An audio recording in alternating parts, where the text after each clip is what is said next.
ఖమ్మం జిల్లా పరిధిలోని ఖమ్మం రూరల్ మండలం పెద్దతండా వద్ద తెలంగాణ రాష్ట్ర సహకార మార్కెటింగ్ సమాఖ్య లిమిటెడ్ ఆధ్వర్యంలో ఏర్పాటు చేసిన పెట్రోల్ బంక్ ను మంత్రి పువ్వాడ అజయ్ కుమార్ ప్రారంభించారు. ఈ సందర్భంగా మార్క్ఫెడ్ ఆధ్వర్యంలో బంక్ ఏర్పాటు చేయడం హర్షణీయమన్నారు. మంత్రి పువ్వాడ మార్క్ఫెడ్ వ్యవస్థను మరింత లాభాల్లోకి తీసుకురావడానికి కృషి చేయాలని మంత్రి సూచించారు.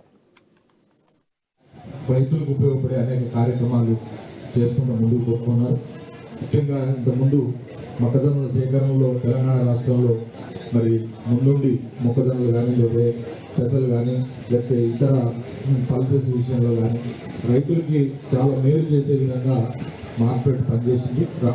రైతులు కూడా మీరు మరి పంటకి గిట్టుబాటు ధర లభించడం కోసం రైతుల కోసం అని చెప్పి ఏర్పాటు చేయబడ్డ మార్కెట్ని మరింత ముందుకు తీసుకుపోయి మీరు మీ సంస్థని మరింత లాభాల్లో నడిపించే విధంగా కార్యక్రమాలు కూడా చేయాలని చెప్పి కూడా మనస్ఫూర్తిగా కోరుకుంటూ మీరు ఈరోజు మరి అక్కడ ఏర్పాటు చేస్తున్న మీ కమిటీ మీటింగ్ కూడా ఖమ్మంలో ఏర్పాటు చేస్తున్నారు. దాని ద్వారా మంచి నిర్ణయాలు